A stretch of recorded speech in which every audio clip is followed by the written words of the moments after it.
Say hi. Hi. Say bye.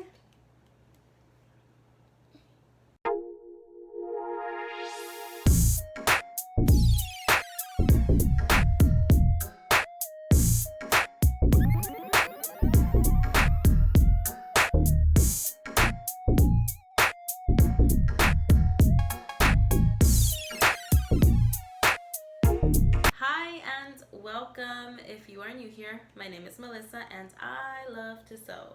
Therefore, I upload sewing related videos like this one. If you do happen to enjoy this video, go ahead and give me a thumbs up and check out some of my other videos. And if you haven't yet, I hope you subscribe so that I can keep this going. Today I wanted to share a pattern review for this pattern, and I have the instructions out because there's two different numbers to this pattern.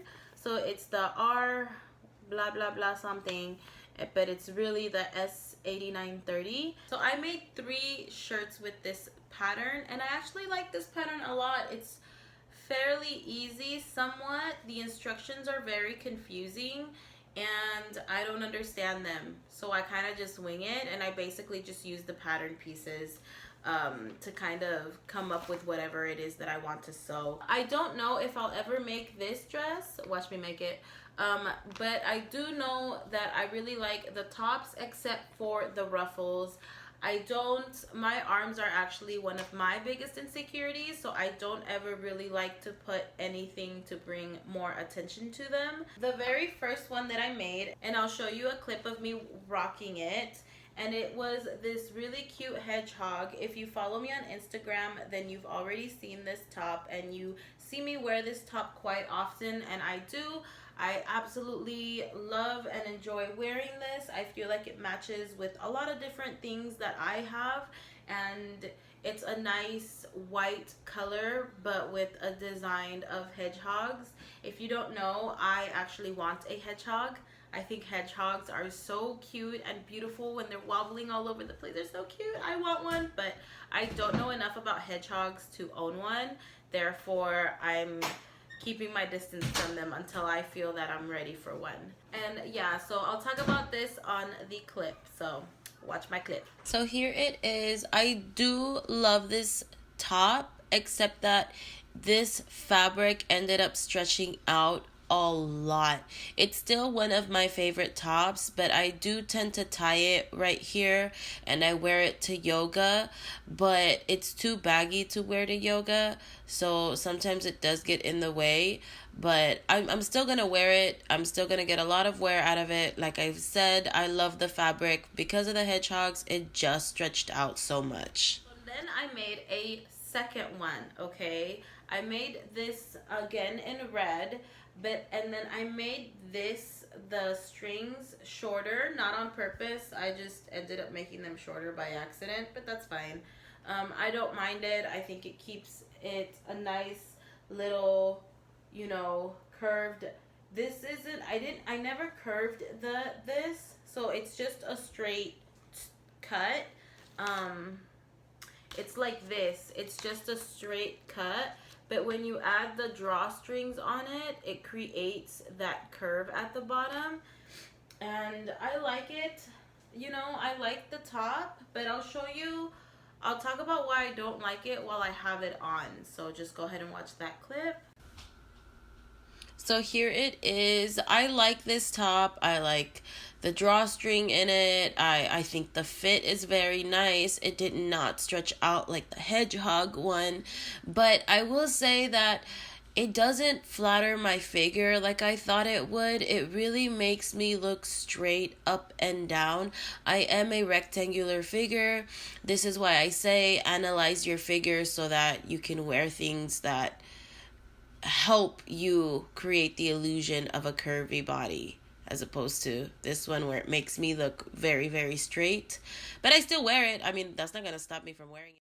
This is the last one, and I actually really like this one. I created this one specifically with the intention of wearing it while I go to yoga classes. This is actually my favorite one. I like the back. I think the back makes the drawstring at the back really cinches in in the middle and creates the illusion of a curvy body, and it flatters my back, it flatters my curves, my little curves, you know. I want to think that I made something like this, but this one has this in the front. The next shirt that I make, I'll probably do one in the front and one in the back, but I'm gonna cut off the tie, so I won't have a tie in it. I'll just sew it so that it doesn't have a tie, because I could still do it to this one, but I'm okay. I like how this top turned out. So questions: do I recommend this pattern? I mean, if you are looking for a cute t-shirt that you want to throw on with high-waisted jeans and some sneakers, yes, I recommend this pattern. If you're looking for like a nice throw over top that's a little bit cute with a little bit, you know, of an eye appeal as you work out, and you know, as you have your sports bra underneath and your cute leggings, like, yes, I recommend this. Do I think that anybody can sew this? Of course, I believe anybody can sew anything, but you do have to know how to work with stretch fabrics, knit fabrics. You know, sometimes just working with a stretchy fabric can be frustrating, especially if your zigzag stitch isn't awesome. Then I do recommend practicing with it. Is this a good practice? Maybe. I mean, if you don't mind it and you have a lot of patience, I think in sewing, I think we all have to have a lot of patience. But if you do have the patience for trying to figure this out, then yes. It's a fold over neckband, so you don't actually add a neckband, it just folds over. I wasn't supposed to use white thread, but for the purpose of this video, just kidding, I just forgot to change it, and then when I remembered and I looked at the thread, I had already started it and I really didn't care. I just want to talk about the instructions, and if you know how to sew a top, then you can probably get away with kind of understanding how the instructions are constructed. Is that the right word? So this top is fairly easy to sew. All you do is you sew this on the top and this here on the side, and then you can start adding, you know, the drawstring in the side, and it has that hack in the instructions.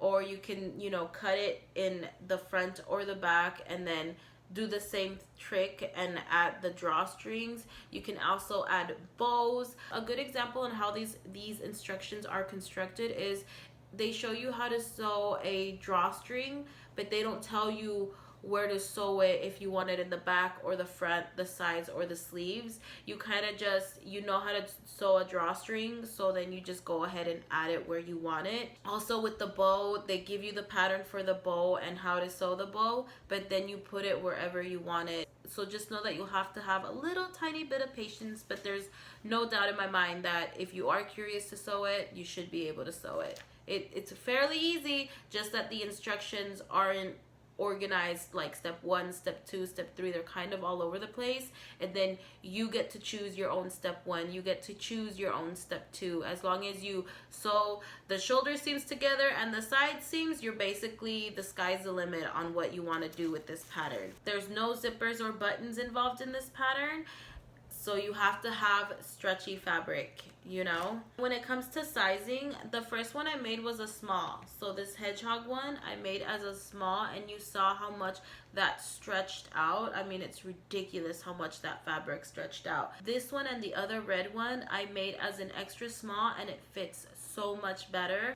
Okay, but that's it. I don't know what else to say about the patterns. So if you have any other questions regarding this pattern, anything that I didn't answer, feel free to ask down in the comments. What are you working on? I always like to know what everyone's working on, so don't be afraid to put that down below. Will you be making this? Do you own this pattern? Let me know. And with that, I will see you again in a few days. Don't forget to make it a great day, week, and month, and have a great year. Bye. Yes, okay, I am getting sick, so bear with me, because it's really hard to talk when I'm not able to breathe through my nose. So yeah, bye.